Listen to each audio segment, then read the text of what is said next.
Hi hello வணக்கம். இன்னைக்கு நம்ம சமையலில் வறுத்த சாதம் வாங்க செய்யலாம்.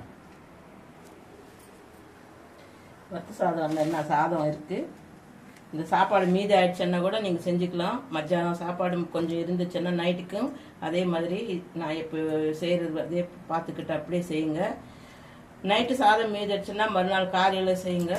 நான் இன்னைக்கு ஒரு பழைய சோறு சாப்பிடாம இருக்கிறவங்களுக்கு இது ஒரு நல்ல பெஸ்டான ஐடியா, சூப்பரான ரெசிபி, நல்லா இருக்கும். இது நான் இப்போ ஒரு அரிசி ஒரு 1/4 கிலோ அரிசி நான் சாதம் வச்சு ஆற வச்சிருக்கேன். இப்போ இதுக்கு ஒன்றும் தேவையில்லை, பார்த்தீங்களா? பூண்டு மட்டும்தான். இது ஒரு 1/4 கிலோ ரைஸு. இதுக்கு ஒரு 6-7 பல்லு பூண்டு தட்டி போட்டுக்கலாம் காய்ச்சி. இதுக்கு என்னெல்லாம் நிறைய தேவைப்படாது. நான் ஸ்பூன் கணக்கில் சொல்கிறேன். அது 1/4 கிலோ ரைஸ்க்கு ஒரு 4 ஸ்பூன் விட்டால் போதும். நிறைய எண்ணெய்லாம் சேர்த்துக்காதீங்க, போதும். 4 ஸ்பூன் போட்டிருக்கேன். உங்களுக்கு இன்னும் வேணும் அண்ணாக்கா நீங்கள் இன்னொரு ஸ்பூன் போட்டுக்கலாம். இது ஒன்றும் இல்லைங்க. இதை பார்த்தீங்களா, கடுகு நல்லா பொரிச்சிருச்சு. இப்போ கடலைப்பருப்பு, கொஞ்சம் உளுத்தம் பருப்பு. ஒன்றும் இல்லைன்னு சொல்ல நிறையா சாப்பிடுவீங்க. அதுதான் எல்லாமே பருப்புல நம்ம தாளிக்கிறதுக்கு போடுவோம்ல, அதுதானே. மெயினாக இந்த பூண்டு, இந்த மாதிரி பூண்டு தட்டி போட்டுக்கோங்க. பூண்டு சிகப்பாக வச்சுருச்சுன்னா அந்த ஸ்மெல்லு நல்லா இருக்கும். தோல் உரிச்சு போடுங்க, அப்பயே நம்ம எடுத்து சாப்பிட்றதுக்கு நல்லா இருக்கும்.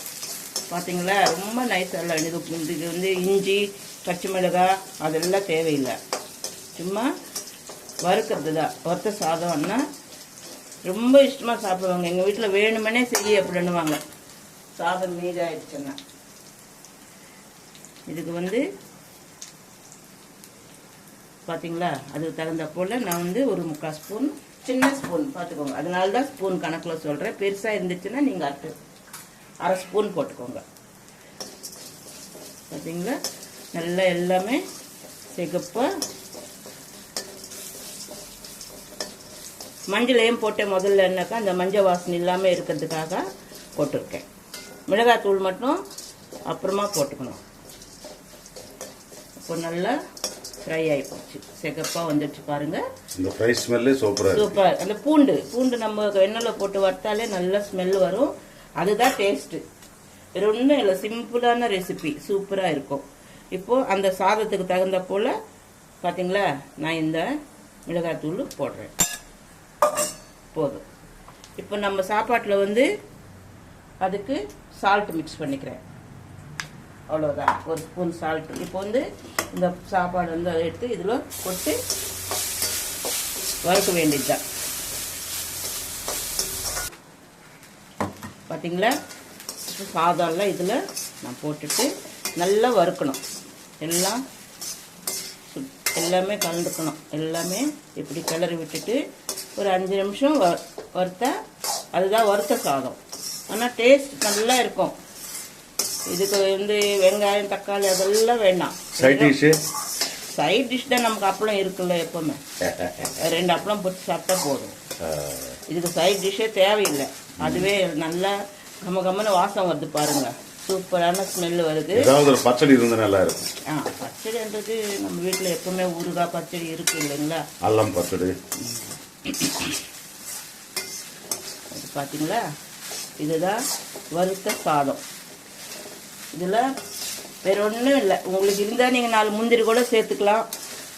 அதெல்லாம் எக்ஸ்ட்ரா தேவைன்னா போட்டுக்கலாம். அதில் ஒன்றும் போடணுன்ற தேவையில்லை. கடலைப்பருப்பு, உளுத்தப்பருப்பு, கடுகு போட்டு தாளிச்சிட்டு பூண்டு தட்டி போட்டுட்டு அப்புறமா கொஞ்சம் மிளகாத்தூள் மஞ்சத்தூள் போட்டு சாப்பாடு அதில் உப்பு மிக்ஸ் பண்ணி இந்த கடைசியில் வேணுமன்னா இது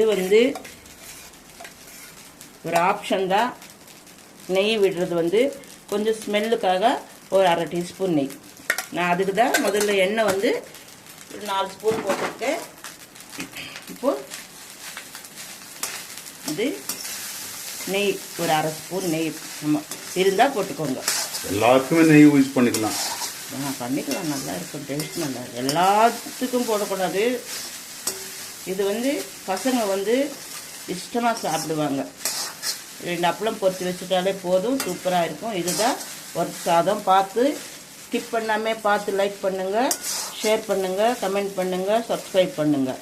இதுதான் வறுத்த சாதம். பார்த்துக்கோங்க, நல்லா இருக்கும். நீங்கள் சாப்பிட்டுட்டு கமெண்ட் பண்ணுங்கள். ஓகே.